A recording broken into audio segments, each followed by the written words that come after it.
It's essential to have a fire extinguisher in your home for the protection of yourself and your home. Now you might be asking yourself, why do I have two empty fire extinguishers in my hands?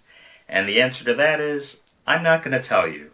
It's an embarrassing story, and we'll just leave it at that, and that, my house is perfectly intact, I'm healthy, and I am currently not a nominee for the Darwin Awards, nor are any of my neighbors suing me. So, it all turned out okay. But now I have to ask myself, what do I do with this empty fire extinguisher? Now, one of the regrets that I have is that I bought one of the cheaper fire extinguishers on the market. That's the Kidde fire extinguisher, and these are actually disposable fire extinguishers.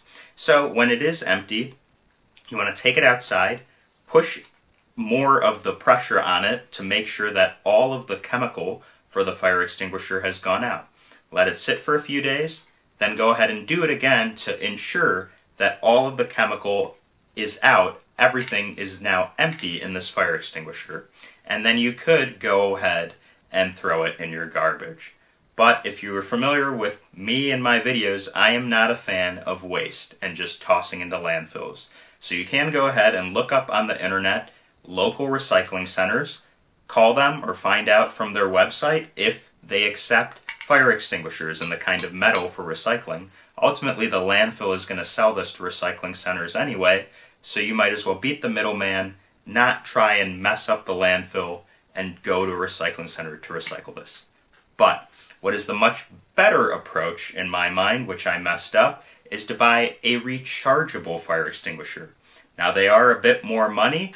There's a metal handle on the top, but what you can do is when you actually use those fire extinguishers, when they are empty, you can go to your local fire department and have them refill your fire extinguisher for you.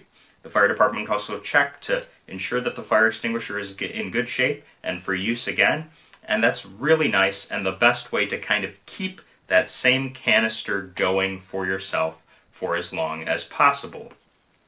Now, another aspect to this all is that fire extinguishers last for 10 to 12 years. So if you have one that's in your home and it's gone that far in being there, you're going to want to invest in getting a new fire extinguisher because that one has now expired and its effectiveness will not be as good, if at all effective. And if you're going to have to empty out and get rid of that expired fire extinguisher, you'll use the same process that I just mentioned earlier for this empty one right here. Well, that's it. I now think you are ready and prepared, as I am prepared, for all the situations where you're going to accidentally set fire to things and in need of a fire extinguisher, and hopefully you won't be pounding through two ones that you unfortunately have to dispose of. So, all the best to you, stay safe out there, and I am going to do my best to not be a pyro that destroys my home.